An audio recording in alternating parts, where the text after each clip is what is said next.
Bonjour tout le monde, me voilà de retour, voilà, dans un nouveau cadre, en plus je suis dans mon jardin là.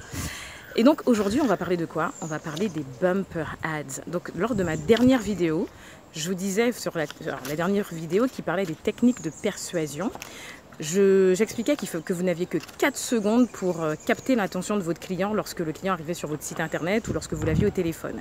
Et effectivement, je n'avais pas illustré mon propos et donc je remercie Frédéric de m'avoir fait la remarque puisque ça donne lieu aujourd'hui à une nouvelle thématique et à une nouvelle vidéo. Voilà. Donc les bumper ads sont nés l'année dernière lors du festival Sundance. C'est un festival de films où YouTube est présent et donc YouTube propose aux agences créa de proposer un film publicitaire en 6 secondes. Alors, en 6 secondes, tout le monde se dit mon Dieu, 6 secondes, mais c'est impossible de faire quoi que ce soit sur ce timing.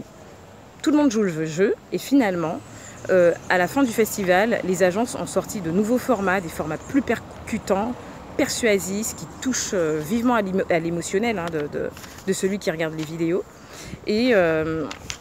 Et franchement, aujourd'hui, je vous conseille tous d'utiliser ce format si vous en avez la possibilité et les moyens.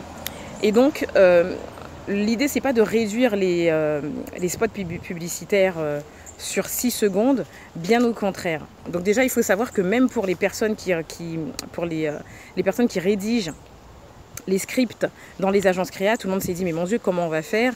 Parce que penser en mots, c'est toujours plus compliqué que de penser en images.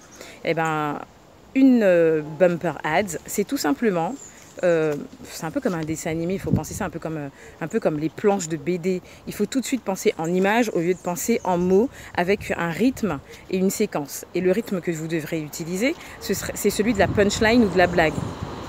2, 3 temps et ensuite conclusion.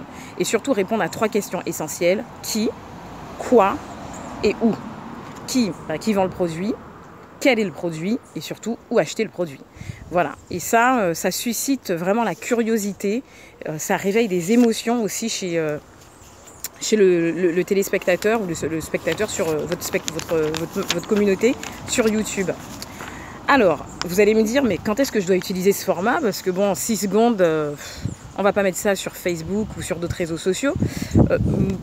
Si vous lancez un nouveau produit et que vous avez envie de vous faire connaître, je pense que c'est pas mal de lancer ça sur une phase de lancement de produit. Ça peut être super intéressant, mais je vais quand même vous illustrer cette fois-ci ma vidéo avec un exemple. Lipton Green Iced Tea a testé ce format au courant du mois d'avril 2018 et franchement, les retours ont été géniaux. Alors ce qu'ils ont fait, ils ont fait une campagne télé classique avec un spot de 20 secondes et ensuite ils ont fait une campagne télé plus YouTube en disséquant ce même format, la pub télé en 3 pubs différentes sur YouTube. Et en fait, ils se sont rendus compte, alors ils ont quand même utilisé 17% du budget télé pour le passer sur YouTube, forcément, parce qu'il fallait sponsoriser les publications, c'est de la publicité. Hein. Donc, à la fin de ces 4 semaines de test, ils se sont rendus compte que leurs ventes ont augmenté de 13%, c'est quand même pas mal. Mais surtout que, alors pour pas vous dire de bêtises, je prends quand même mon petit papier, la vidéo a pu incrémenter 30,8% de mémorisation publicitaire et 28,6% d'intention d'achat. Sur 4 semaines, franchement, c'est énorme. Donc voilà, pour conclure, même si vous n'avez pas beaucoup de moyens, moi je vous conseille de tester les bumper ads dans votre stratégie marketing. Et puis surtout, moi je pense que c'est un format qui a une longue vie devant lui. Et surtout, avec toutes les informations, toutes les vidéos qu'on a à disposition maintenant, c'est bien de les disséquer, d'en faire des tout petits formats pour capter l'attention de vos prospects ou de votre communauté. Voilà, donc je vais quand même vous mettre dans le premier commentaire un lien YouTube avec des exemples de bumper ads. Et puis pourquoi pas, je vais vous mettre aussi le lien de ma chaîne YouTube. Voilà, je vous embrasse et à demain.